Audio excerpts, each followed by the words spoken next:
Really? Bonjour, I'm from France. I need identification. Okay, name. Ilham Yusuf, apa itu suaranya?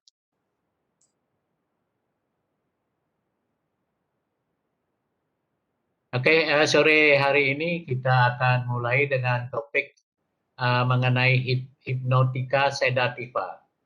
Ya, jadi hipnotika sedativa ini merupakan satu sebenarnya obat, tapi yang berhimpitan fungsinya, ya berhimpitan. Makanya sering dijadikan satu hipnotika sedativa. Kalau kurang jelas, mohon interupsi ya. Oke, halo. Oke, Dok. Anda nyaut biar saya tahu Anda tuh dengar suara saya, gitu ya. Iya, San. Hipnotika sedativa ini merupakan salah satu depresan CNS ya.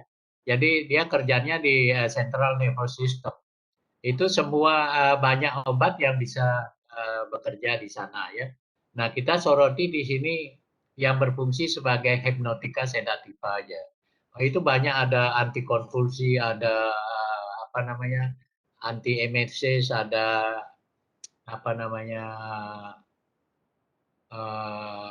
antispasmus, itu banyak sekali ya. Jadi banyak sekali yang bekerja sebagai depresan CNS. Tapi di sini ya kita akan menyoroti yang berfungsi sebagai hipnotika sedativa. Jadi hipnotika sedativa itu kalau sebenarnya itu kalau dia dosisnya ditingkatkan, dia akan mempunyai fungsi yang agak lain ya, lebih lanjut. Tapi tetap kerjanya depresan CNS. Jadi kalau dosis ringan dia bisa menyebabkan tenang, kemudian ngantuk, kemudian tertidur. Ya, jadi bahasa awamnya sering dipakai sebagai obat tidur ya. Kemudian kalau dia dalam dosis yang agak berat, akan muncul hilangnya kesadaran. Kemudian bisa masuk stadium anestesi. Bisa juga sampai koma kemudian mati ya. Nah, di sini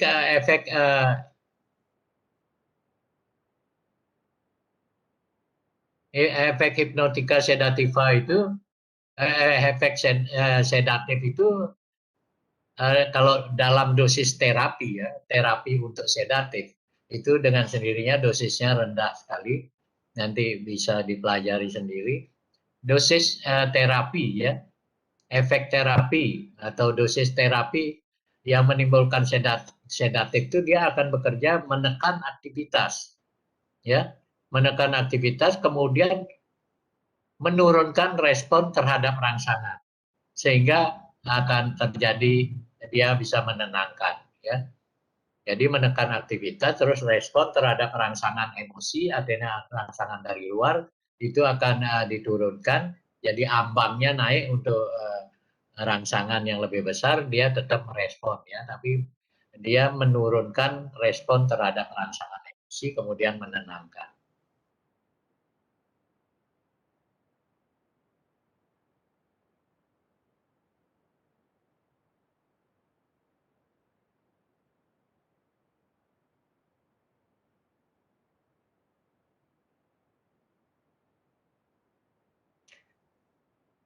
Nah, sedangkan hipnotika itu artinya dalam dosis tertentu yang menimbulkan efek terapi untuk diperuntukkan untuk hipnotika, itu dia berperan sebagai hipnotika, itu akan menimbulkan kantuk ya.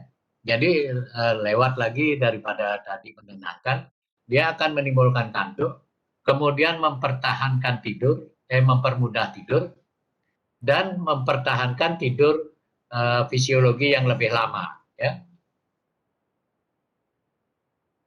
Nah, di sini dengan catatan ada juga obat-obat yang mempunyai efek sedasi yang tidak merupakan depresan CNS ya, CNS, tapi dia mempunyai efek samping sebagai sedasi ya.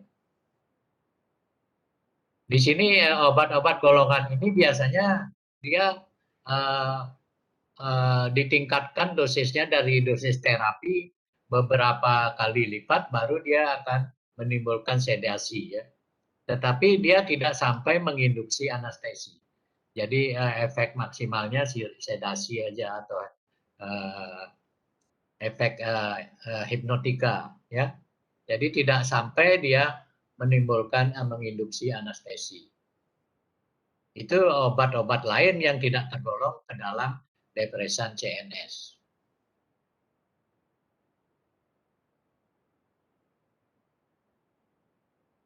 Nah, obat-obat golongan ini dibilang relatif tidak selektif, ya. Tidak selektif. Jadi dengan peningkatan dosis itu dia akan menimbulkan efek yang lain. Ya, jadi Anda harus ingat lagi apa itu obat bersifat selektif, apa obat yang bersifat spesifik. Kalau spesifik dia bekerja pada satu reseptor aja, sedangkan kalau selektif itu dengan peningkatan dosis itu dia akan menimbulkan efek yang lain. Sehingga kalau hipnotika sedativa ini dibesarkan dosisnya, dia akan menyebabkan hilangnya kesadaran, kemudian teranestesi malah, ya. Jadi keadaannya sama dengan anestesi. Kemudian kalau ditingkatkan lagi koma bisa, dan kemudian koit ya, mati. Nah, indikasi lain ya di sini ada golongan hipnotika sedativa itu ada golongan benzodiazepin dan juga golongan barbiturat ya. Nah, golongan barbiturat ini juga di samping dia sebagai hipnotika sedativa, dia mempunyai juga fungsi lain. Misalnya sebagai masker relaksan, relaksasi otot, anti epilepsi, anti ayan, anti ansietas untuk mengatasi kegelisahan. Kemudian induksi anestesi. Di sini dibilang induksi anestesi. Dia bisa bersifat sebagai anestesi, tetapi tidak layak untuk dilakukan operasi. Ya, sebab di sini mungkin dari kesadaran dia masuk stadium anestesi, tetapi dia tidak menghilangkan rasa sakit dan juga efek masker relaksannya atau merelaksasikan ototnya tidak cukup untuk operasi. Ya.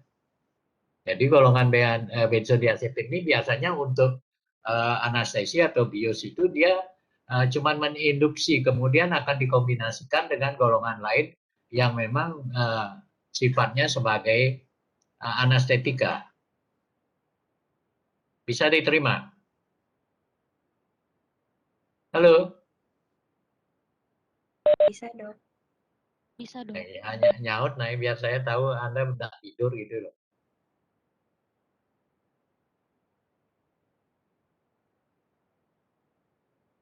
Nah, kita bicara sekarang golongan benzodiazepin. Ini golongan yang banyak dipakai. Memang ada dua golongan, jadi ada benzodiazepin dan juga ada barbiturat. Tapi barbiturat belakangan ini sudah memulai ditinggalkan karena dia banyak mempunyai kekurangan dibandingkan dengan golongan benzodiazepin. Ya. Nah, benzodiazepin ini adalah golongan obat. Jadi ada beberapa derivat di sana yang macam-macam namanya ya.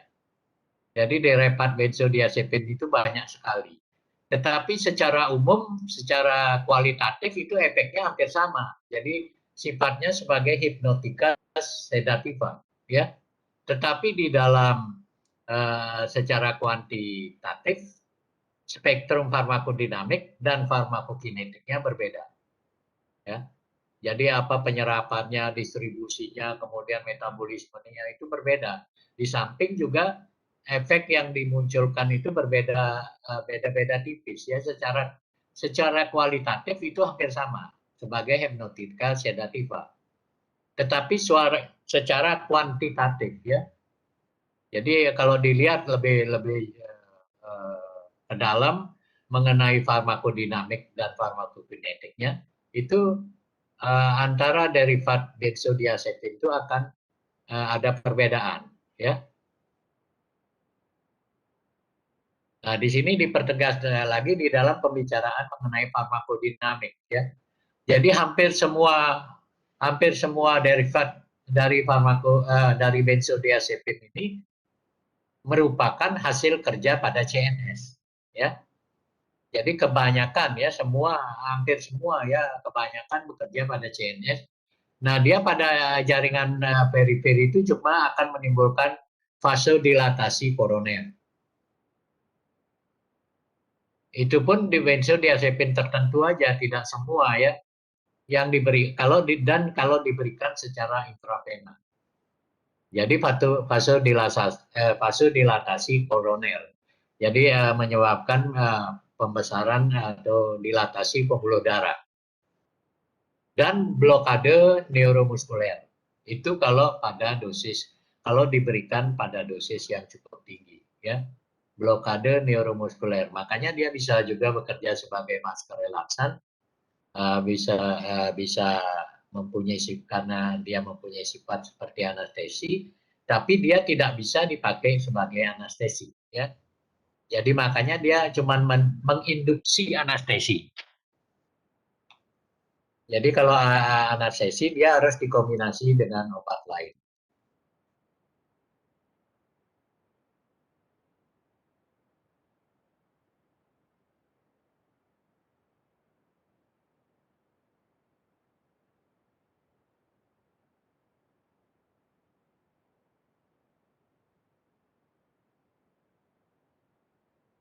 Jadi di sini sebenarnya ada beberapa ya karena dia tidak selektif itu kadang-kadang pengaruhnya terhadap terhadap efek yang dimunculkan itu berbeda. Kalau dosisnya ditingkatkan, dia akan mendekati ke anestesi. Ya. Jadi bisa sedasi, cuman menenangkan, kemudian menidurkan, hipnotis. Kalau tingkatkan lagi bisa stupor, itu dia gemetar, lemas, termasuk masuk ke dalam stadium anestesi. Ya.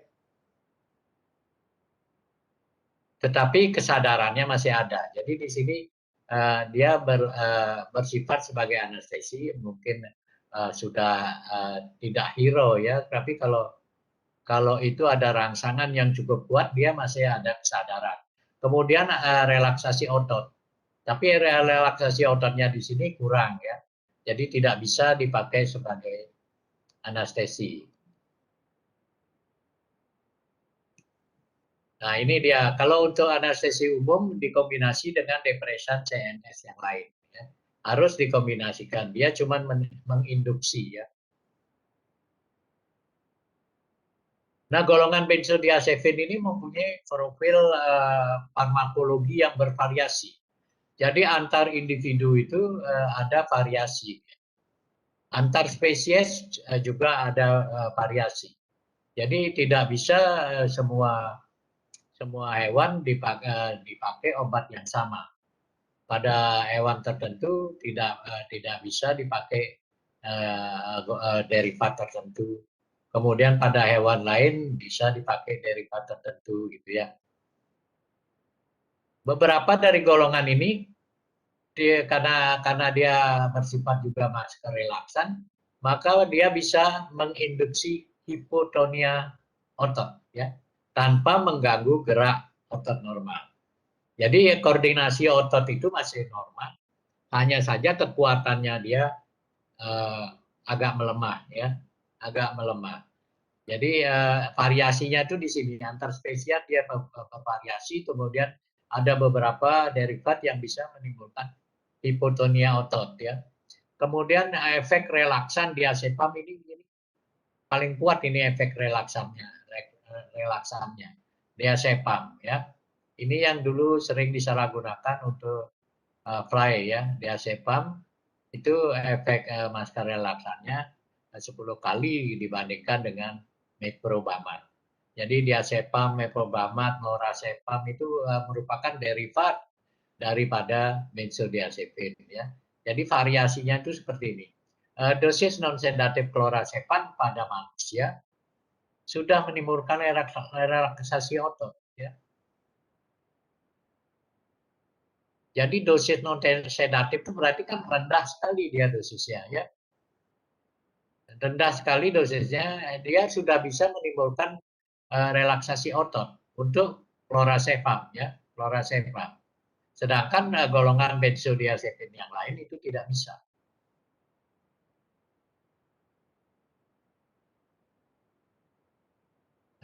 Di sini saya akan sajikan yang penting-penting saja, sebab waktunya cuma 1 jam.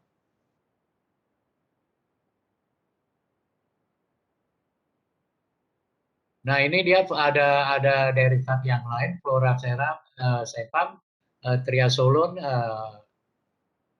tidak kelihatan, dan nitrazepam itu merupakan antikonvulsan yang lebih selektif dibandingkan yang lain. Jadi dia bersifat antikonvulsan untuk menurunkan konvulsi otot ya, kontraksi otot, antikonvulsan ya. Dia mempunyai lebih selektif ya dibandingkan dengan yang lain. Artinya dosis tertentu itu akan bertahan kalau akan bertahan dalam efek yang sama walaupun sedikit ditingkatkan dosisnya ya. Jadi dia selektif ya. Selektif itu artinya obat satu itu tidak akan peningkatan dosis terhadap obat itu tidak akan menimbulkan efek yang lain kecuali dosisnya peningkatnya sangat besar ya. Kemudian ada toleransi terhadap efek konfusi. Tetapi efek konvulsi ini adanya dia ada toleransi, artinya kalau dia digunakan sering itu akan terjadi toleransi atau diperlukan peningkatan dosis yang selanjutnya ya. Artinya dosisnya harus ditingkatkan untuk mencapai kerja yang sama dengan pertama kali dia pakai.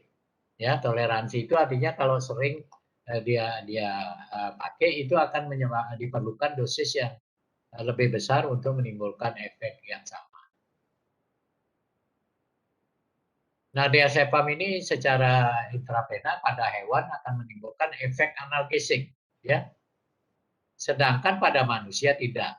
Makanya golongan ini dulu dipakai paling sering dipakai sebagai induksi anestesi. Ya, juga benzodiazepin yang lain tidak menimbulkan. Ya. Nah, bagaimana mekanisme kerjanya sehingga benzodiazepin ini bisa bisa berefek sebagai hipnotik, sedatif, kemudian mungkin induksi anestesi. Nah, benzodiazepin itu dia akan bergabung dengan reseptor GABA, ya, reseptor GABA.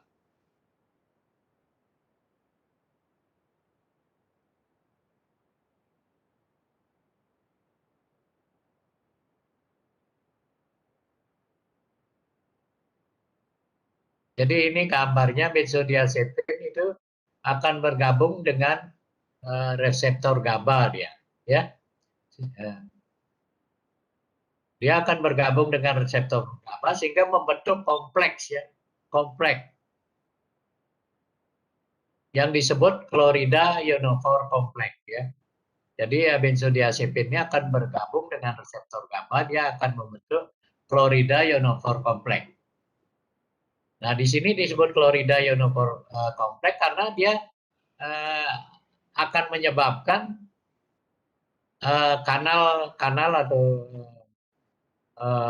saluran klorium ini akan terbuka, klorida. Jadi ini kerjanya sebenarnya di dinding sel ya. Ini ada dinding sel. Kemudian ini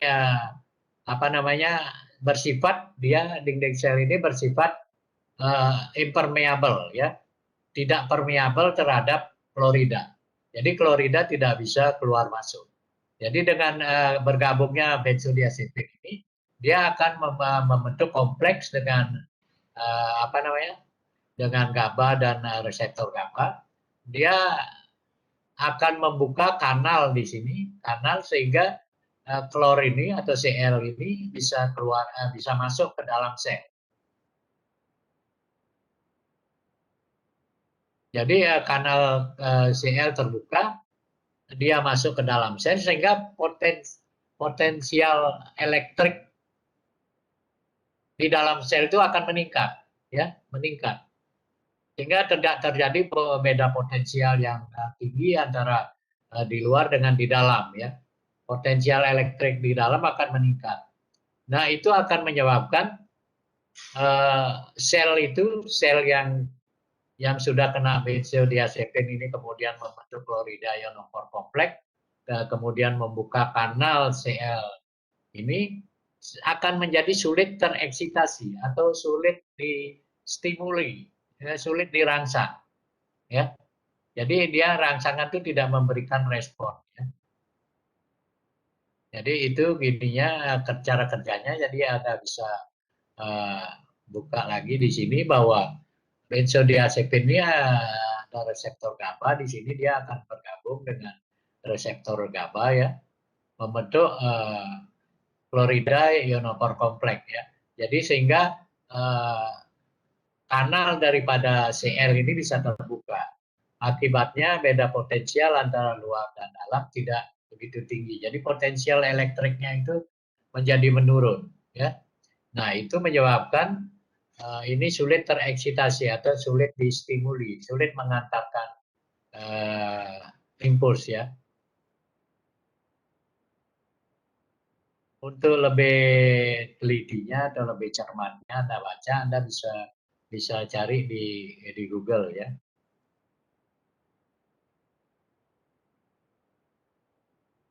Nah, ini pembuktian ya, pembuktian. Bukti dia bekerja pada reseptor GABA. Jadi pada pemberian antagonis GABA atau penghambat sintesa GABA akan menghambat juga efek benzodiazepin ya. Jadi kalau diberikan antagonis GABA ya atau penghambat sintesis GABA akan menghambat juga efek benzodiazepin ya. Contohnya itu thiocyanate ya. Itu kompetitor ya, kompetisi dengan GABA untuk merebutkan reseptor ya. Tapi dengan catatan ada beberapa benzodiazepin yang tidak diperantarai juga oleh GABA.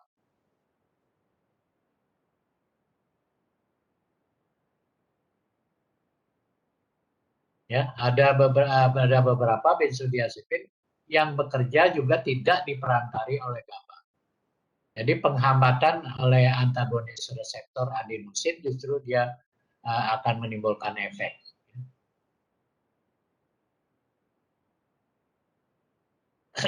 Nah, bagaimana efek benzodiazepin walaupun dia artinya bekerjanya pada central nervous system, tapi pada dosis besar dia akan juga menimbulkan gangguan atau efek atau pengaruh pada pernapasan.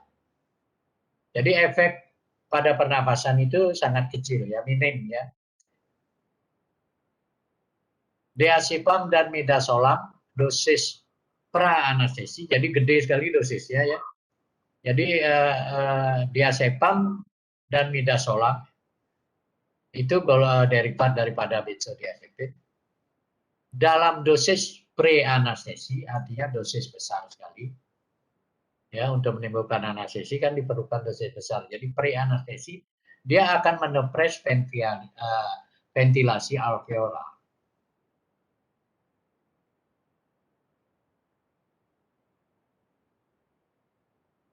Ya, akan mendepres ventilasi alveolar. Jadi keluar masuknya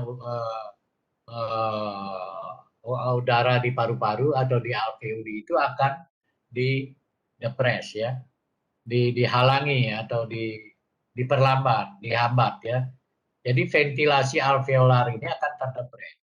Nah, obstruksi paru itu kalau dia ada penyakit obstruksi paru itu akan lebih jelas lagi kelihatan efeknya. Jadi penurunan ventilasi alveolar. Ya, kalau ventilasi alveolar menurun berarti tekanan O2 juga menurun. Ya, jadi menurunnya ventilasi alveolar dan tekanan O2, PO2. Otomatis tekanan O2 menurun, CO2 yang tersisa di dalam paru-paru akan meningkat, ya. Jadi PCO2 di paru-paru itu di alveoli itu akan meningkat. Nah, hal itu menyebabkan hipoksia atau kekurangan oksigen. Itu bisa menyebabkan sejenis pingsan gitu atau disebut narkose CO2 atau keracunan CO2, ya. Jadi karena kekurangan oksigen atau hipoksia, sedangkan tekanan CO2 di alveoli itu tinggi akan menyebabkan narkose CO2. Bisa diterima? Halo? Ya, Dok.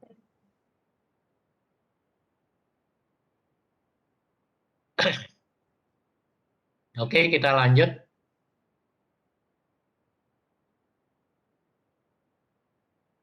Dan juga di samping pada pernapasan juga ada efek kardiovaskuler, ya. Jadi seperti tadi ada dilatasi pembuluh darah besar, ya, dilatasi. Kemudian tapi efek ini ringan, ya, sebab kalau dia terjadi intoksikasi berat baru akan menimbulkan efek yang cukup terdeteksi, ya. Jadi intoksikasi berat atau keracunan berat dia akan menimbulkan efek penurunan tekanan darah, ya, dan meningkatkan frekuensi denyut jantung. Jadi sebenarnya efek kardiovaskulernya itu tadi aja dilatasi daripada pembuluh darah. Karena dilatasi dia melar sehingga tekanan darahnya menjadi menurun, ya, sehingga diperlukan kerja lebih keras dari jantung untuk mensuplai ke semua tempat, ya, ke semua organ. Pada saluran cerna ini dibilang menyembuhkan berbagai gangguan saluran cerna yang berhubungan dengan ansietas atau kegelisahan atau stres, ya. Nah, ini termasuk yang mana? Nah, itu nanti Anda pelajari, misalnya ada gastritis atau emah itu bisa disembuhkan dengan menggunakan ini. Sebab dia dia mempunyai efek hipnotika yang menenangkan sehingga kegelisahannya atau disebut sebagai anti ansietas itu kegelisahannya akan sedikit terobati, ya, atau stresnya sedikit terobati. Sebab kalau dia stres pada lambung itu sekresi asam lambung akan meningkat. Itu sering menyebabkan gangguan pada lambung, ya. Sehingga kalau dia emah itu dengan ditenangkan sekresi asam lambung akan kembali ke posisi normal.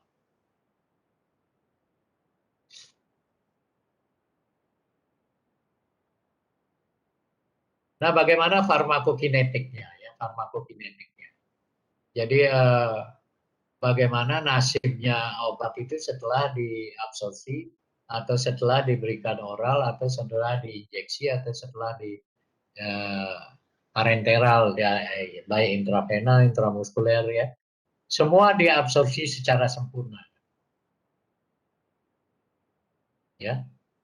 Jadi semua golongan ini derivat daripada benzodiazepin itu diserap dengan sempurna. Tapi khusus untuk klorazepat oleh cairan asam lambung, ya, oleh cairan asam lambung NaCl yang ada di lambung itu didekarboksilasi dulu. Jadi karboksilasi,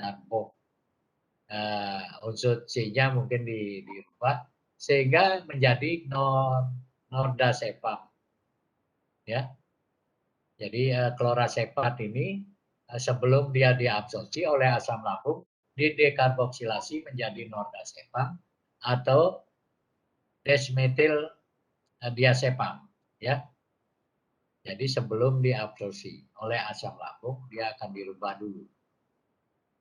Nah, untuk prasepan dan flurazepam hanya metabolit aktifnya yang sampai ke aliran sistemik. Jadi sebelum dia setelah diserap Prazepam dan flurazepam ini akan dimetabolisme dulu, ya, dimetabolisme sehingga dia menjadi metabolit yang aktif, ya. Itu baru dia diedarkan ke seluruh aliran darah sistemik, ya. Jadi sebenarnya prazepam, flurazepam itu ini apa namanya? Adalah derivat yang tidak aktif, ya. Dia akan menjadi aktif setelah di metabolisme. Jadi yang aktif itu adalah metabolitnya. Metabolitnya yang aktif, ya. Sedangkan kalau klorazepam ini di lambung oleh cairan asam lambung dia didekarboksilasi menjadi nordazepam atau desmetildiazepam, ya. Jadi ini dirubah di asam lambung, klorazepam itu baru menjadi nordazepam dan desmetildiazepam, ya, atau desmetildiazepam. Sedangkan kalau prazepam ini dan flurazepam ini dia diserap biasa aja, tetapi setelah masuk sirkulasi dia akan dimetabolisme dulu oleh mikrosomati. Nah, kemudian baru metabolit aktifnya ini yang diedarkan ke seluruh tubuh.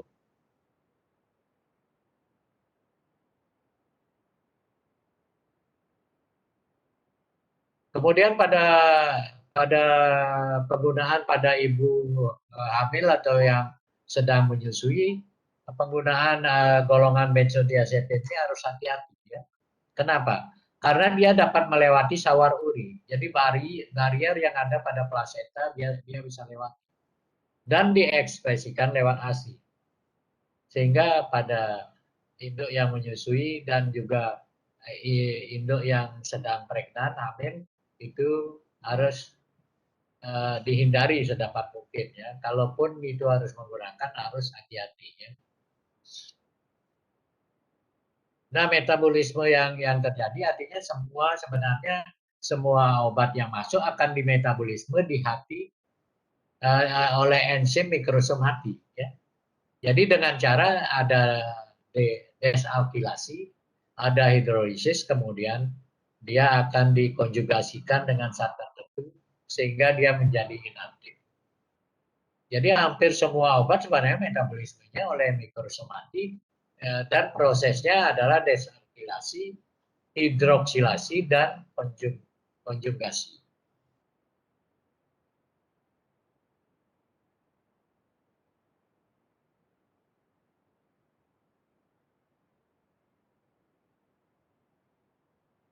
Nah, golongan benzodiazepin ini dikatakan ideal dia, ya, ideal kalau mula kerjanya cepat. Jadi waktu pemberian sampai timbulnya efek itu dia cepat terjadi atau tercapai dan masa kerjanya panjang. Jadi half time-nya panjang. Nah, yang penting lagi tidak menimbulkan efek residu. Artinya sisa-sisa obat itu tidak masih menimbulkan efek sedatif maupun hipnotika, ya. Jadi sisa-sisa obat itu tidak menimbulkan efek residu. Tidak ada sisa obat yang menimbulkan efek. Nah, apa efek samping daripada golongan ini benzodiazepin ini? Efek sampingnya adalah menurunkan kemampuan psikomotor.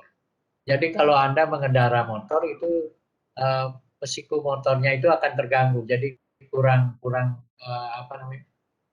smart, kurang terampil Anda mengendarai motor misalnya, ya.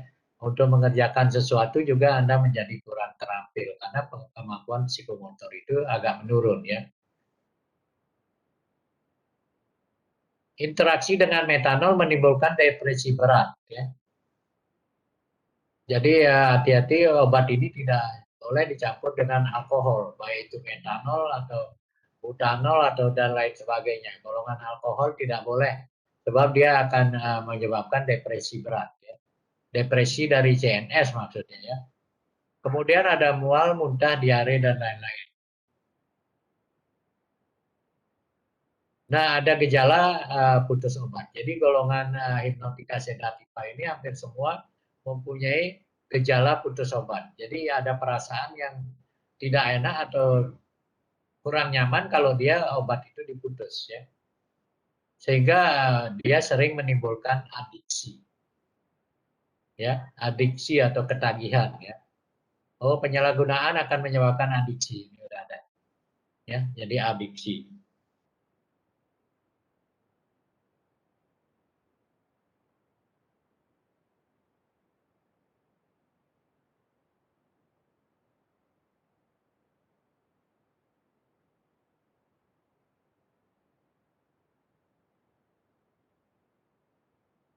Nah, ini agonis dari benzodiazepinat ini obat-obat yang segolongan dengan benzodiazepin.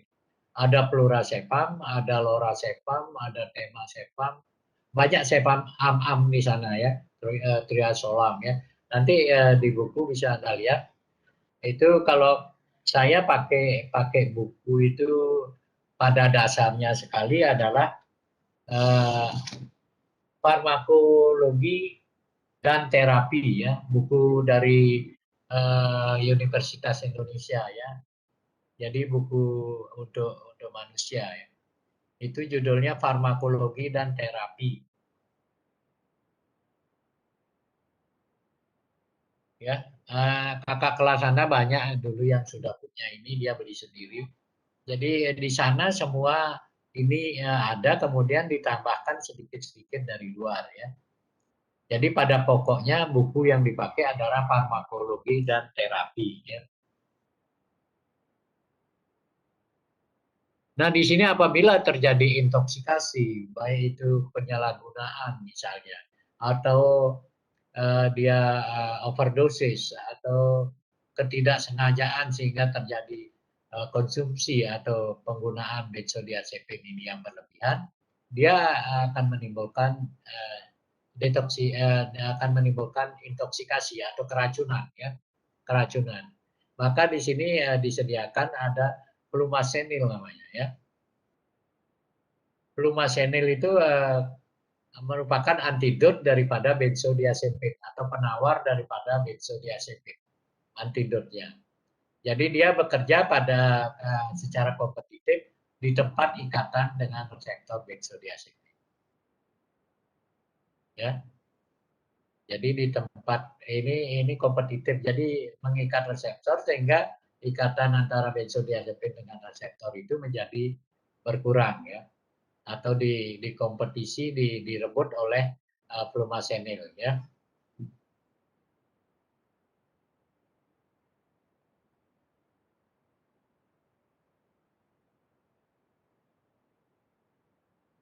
Nah selanjutnya golongan yang kedua, sekedar Anda tahu bahwa ini obat ini sudah banyak ditinggalkan ya.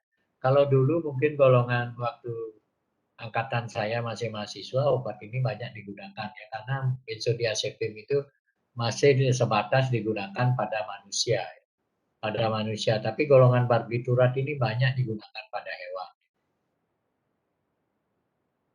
Nah, ini disebutkan di sini bahwa kecuali penggunaan yang spesifik, barbiturat sudah banyak digantikan ya oleh benzodiazepin yang jauh lebih aman. Jadi dia mempunyai beberapa kekurangan ya, seperti misalnya dia menimbulkan adiksi misalnya, terus dia menimbulkan toleransi yang lebih kuat misalnya. Jadi peningkatan dosis kalau digunakan agak sering itu lebih hebat daripada dibandingkan dengan benzodiazepin ya. Kemudian dia menimbulkan efek hiperalgia ya, gejala saraf ya. Nah, itu banyak sekali ya. Nah, secara rumus kimia ya, obat golongan barbiturat ini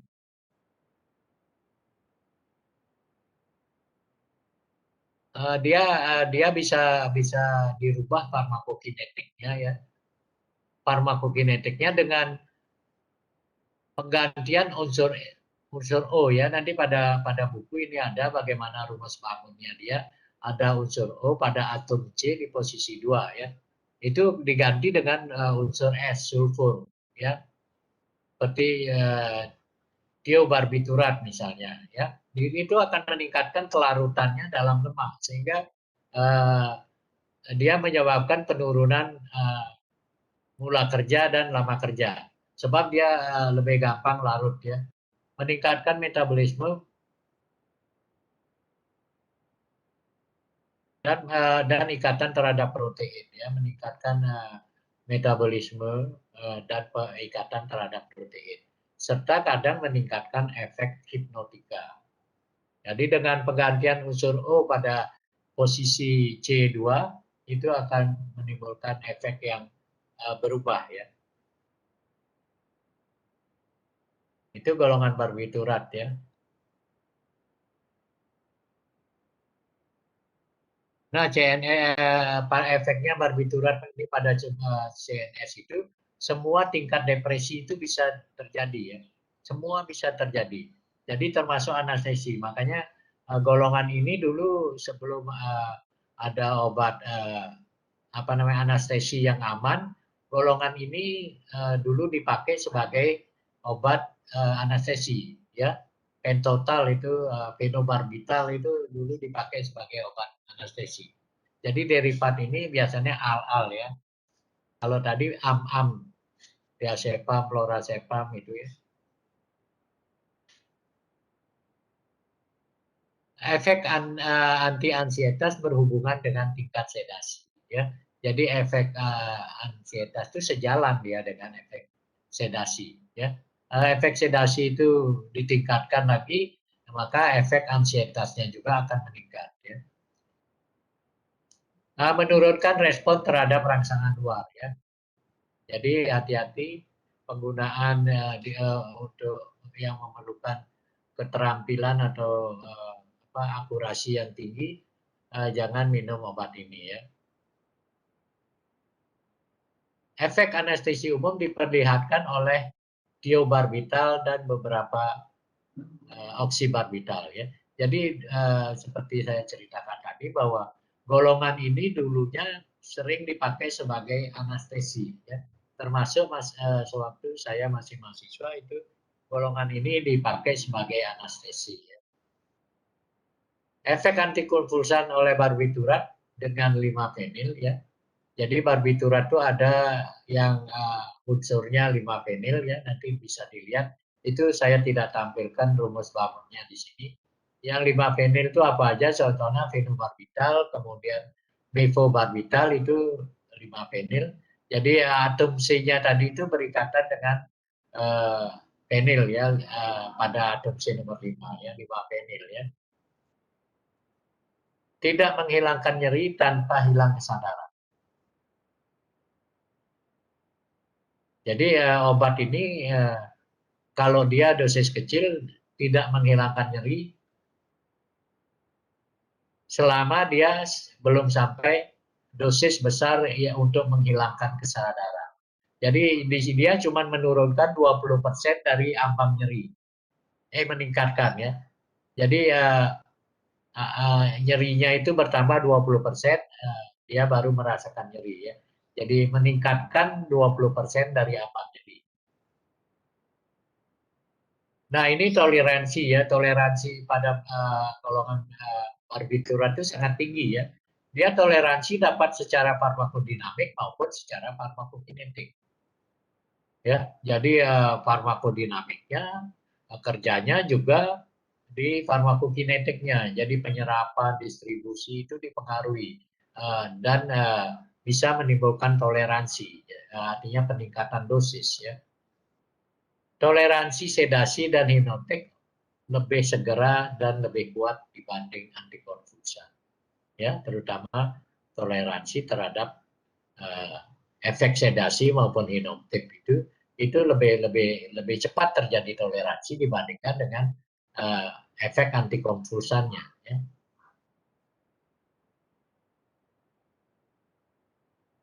Nah ini lagi jadi ini sebenarnya kelemahan dia kenapa mulai ditinggalkan.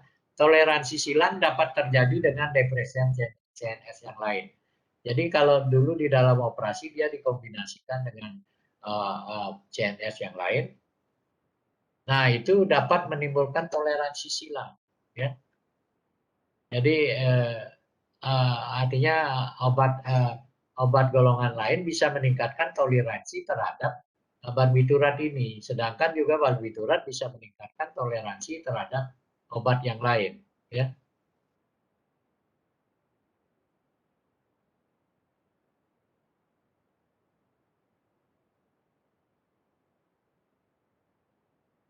Nah, pada susunan saraf apa namanya? Susunan saraf perifer itu dapat menurunkan tekanan darah setelah pemberian oksibarbital intravena, ya. Jadi dapat menurunkan tekanan darah. Kalau benzodiazepin justru efeknya kalau dosis besar meningkatkan tekanan darah. Menurunkan juga ya. Sebab di sana terjadi vasodilatasi. Sedangkan efek pada pernapasan, depresi napas sebanding dengan besarnya dosis. Jadi makin ditingkatkan dosisnya itu depresi napas akan semakin meningkat ya.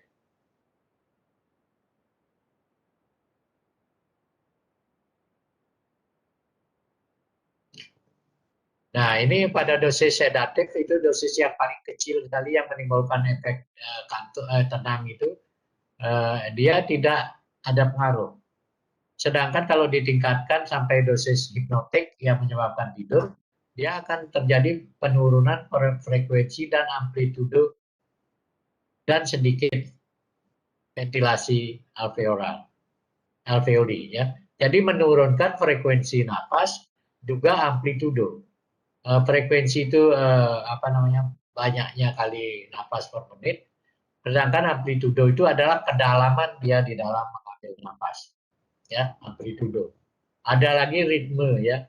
Ritme nafas ada lagi. Jadi dia sedikit menurunkan ventilasi alveolar itu pada dosis hipnotika. Pada dosis yang menimbulkan efek hipnotik ya.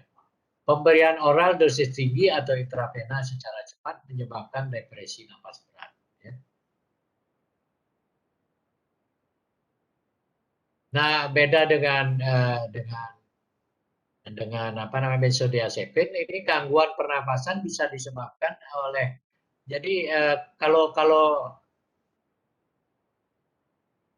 pada benzodiazepin ini artinya penurunan itu terjadi karena penurunan ventilasi alveoli ya. Sedangkan pada barbiturat itu bisa pengaruhnya langsung terhadap pusat napas ya. Jadi di sarafnya pusat napas. Bisa juga menimbulkan edema pulmonum ya. Itu biasanya kerja singkat waktu dosisnya besar ya. Itu edema pulmonum, adanya penimbunan cairan di paru-paru ya. Nah, sedangkan kalau kerja panjang itu bisa menimbulkan pneumonia hipostatika.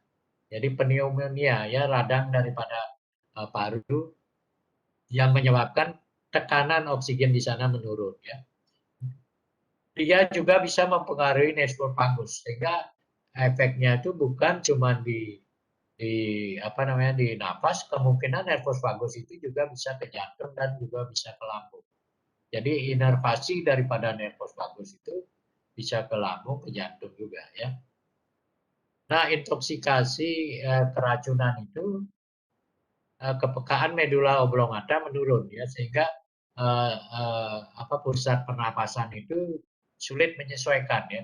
Di medula oblongata itu ada pusat pernapasan ya. Jadi menurun dia kepekaannya terhadap kekurangan oksigen, terhadap keadaan hipoksia, sehingga terjadi narkose juga, artinya hipoksia, keracunan CO2.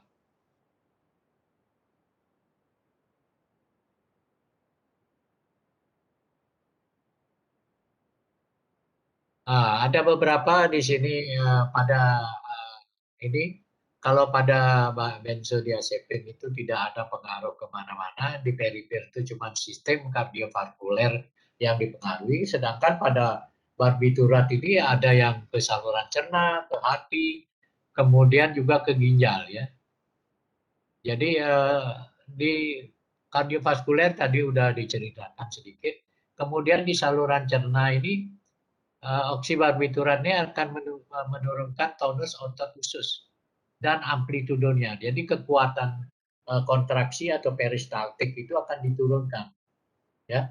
Jadi kontraksi usus itu disebut peristaltik, itu akan diturunkan sehingga mungkin tadi terjadi gangguan defikasi atau BAB ya. Bisa muntah dan diare bisa muntah dan diare ya. Dapat diatasi dengan barbiturat dosis sedasi. Jadi dosis rendah ya. Jadi biar tidak ada diare itu biasanya penggunaan barbiturat ini sampai dosis sedasi aja ya. Nah, di hati itu akan menyebabkan meningkatkan enzim ya, meningkatkan enzim. Jadi enzim mikrosomati itu yang bertugas sebagai atau untuk memetabolisme daripada obat-obat yang masuk atau biotransformasi namanya ya. Jadi metabolisme obat itu disebut biotransformasi. Jadi meningkatnya enzim sehingga terjadi toleransi. Ya. Obat yang masuk ke dalam tubuh karena meningkat enzim mikrosomatinya sehingga dia lebih cepat diinaktivasi ya. Diinaktivasi dan juga lebih cepat dieliminasi. Nah, untuk itu diperlukan dosis yang lebih besar ya. Ini yang disebut sebagai toleransi farmakodinamik ya. Jadi kalau toleransi farmakokinetik itu penyerapan, distribusi itu terikatan dengan lemak, protein darah itu yang disebut sebagai toleransi farmakokinetik. Nah, pada ginjal tidak ada efek buruk pada ginjal yang sehat tapi ya. Tapi intoksikasi terjadi oliguria atau anuria abet akibat hipotensi. Ya, jadi ya dengan menurunnya tekanan darah akan terjadi oliguri atau anuri. Jadi darah yang difiltrasi di ginjal itu untuk dijadikan urin itu dia akan menurun jumlahnya, volumenya, ya.